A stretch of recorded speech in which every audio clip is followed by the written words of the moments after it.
Semangat pagi Bapak, Ibu, Saudara yang terkasih dalam Tuhan Yesus Kristus. Shalom, apa kabar pagi ini?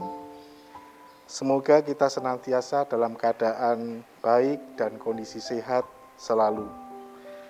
Sebelum kita mengawali kegiatan pagi ini, marilah kita bersama-sama belajar dan merenungkan firman Tuhan. Mari kita satu dalam doa.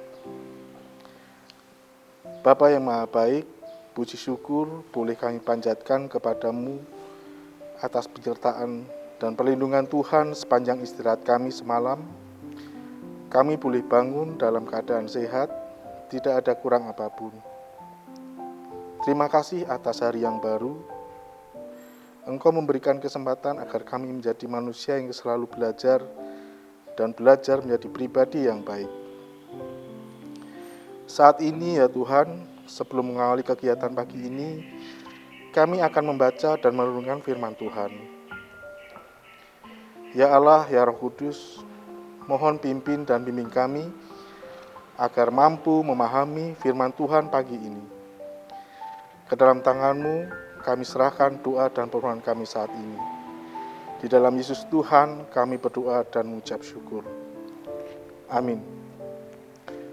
Bapak, Ibu, Saudara yang terkasih, renungan saat teduh pagi ini saya beri tema menjaga hati, di mana bacaan Alkitab diambil dari Injil Markus bab 7 ayat 20 sampai 23. Demikian firman Tuhan. Katanya lagi, apa yang keluar dari seseorang itulah yang menajiskannya. Sebab dari hati orang timbul segala pikiran jahat, percabulan, pencurian, pembunuhan, perzinahan, keserakahan, kejahatan, kelicikan, hawa nafsu, iri hati, hujat, kesombongan, kebebalan. Semua hal-hal jahat ini timbul dari dalam dan menajiskan orang. Inti yang mau disampaikan dalam Markus 7 ayat 20 sampai 23 adalah kritikan Yesus tentang pandangan bangsa Yahudi, khususnya kepada orang Farisi dan ahli Taurat saat itu, tentang manakah makan yang najis dan manakah yang tidak.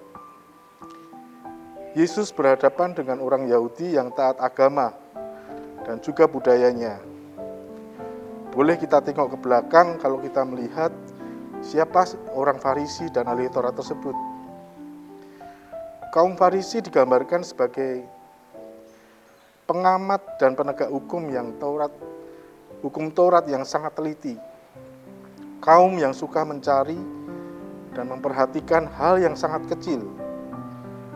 Kaum yang memiliki kerangka berpikir bahwa Allah mencintai orang yang taat hukum dan menghukum yang tidak patuh. Kaum yang menganggap diri mereka sebagai orang yang beragama saleh. Sedangkan ahli Taurat adalah pakar dalam hukum Taurat yang menerangkan hukum Taurat itu sendiri bagi agama Yahudi.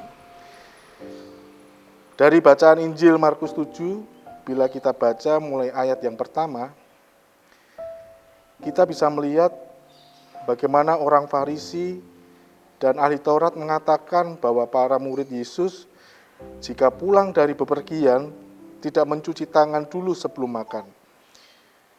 Mereka melihat bahwa itu adalah tindakan yang najis dan makanan juga menjadi najis oleh karenanya. Lantas, apa yang dimaksud dengan najis? Kata Yesus yang dimaksud dengan najis adalah apa yang keluar dari dalam hati seseorang.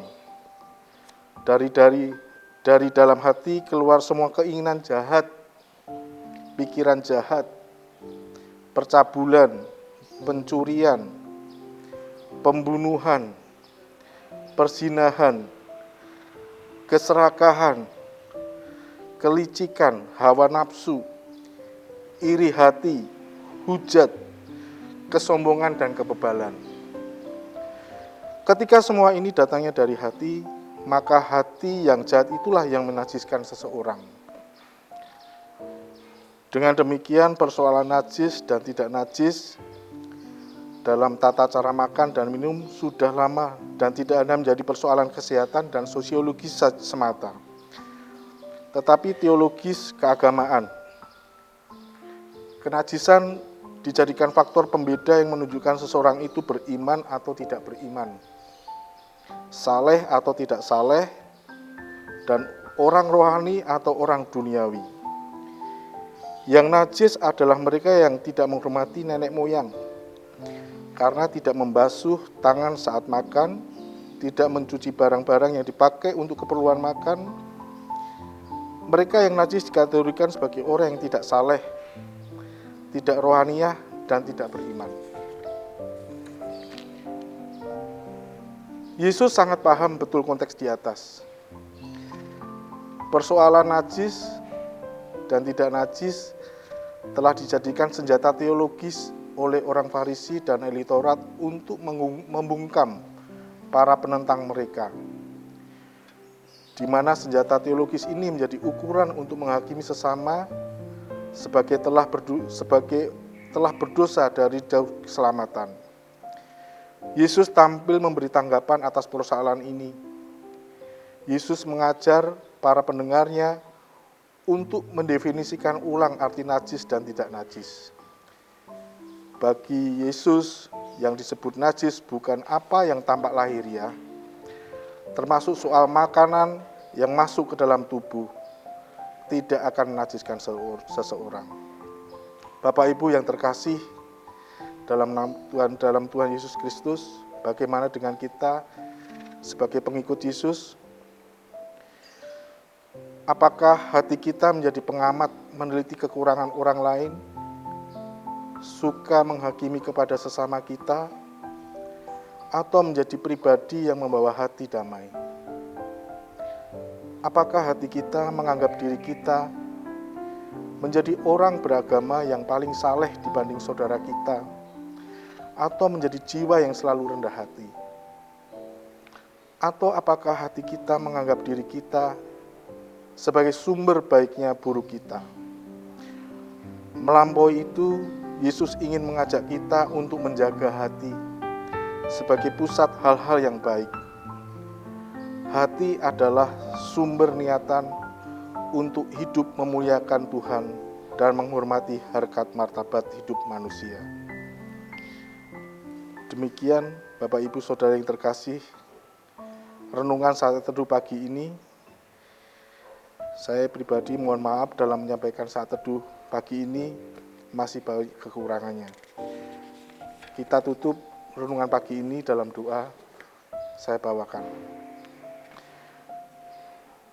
Selamat pagi Tuhan, terima kasih untuk segala kebaikan, kemurahan, perlindungan, penyertaan, dan anugerah sepanjang bulan Agustus yang sudah kami lalui. Terima kasih untuk kesehatan, keluarga, pekerjaan, pelayanan, saudara, teman, siapapun yang kami temui, dan peristiwa apapun yang kami hadapi, semua ada karena seizin-Mu. Mengawali hari di bulan September ini Tuhan, kami mohon rahmat, bimbingan, dan penyertaan-Mu Tuhan, sehingga kami dapat menjalani tiap langkah sesuai dengan yang Tuhan kehendaki.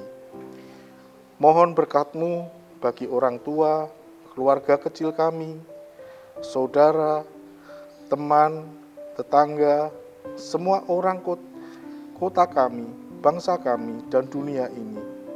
Dengan seizin-Mu, hindarkanlah kami dari segala penyakit, mara bahaya, atau malapetaka apapun. Terima kasih Tuhan, di dalam nama Tuhan Yesus Kristus kami berdoa dan mengucap syukur. Amin. Demikian Bapak Ibu, renungan pada pagi ini.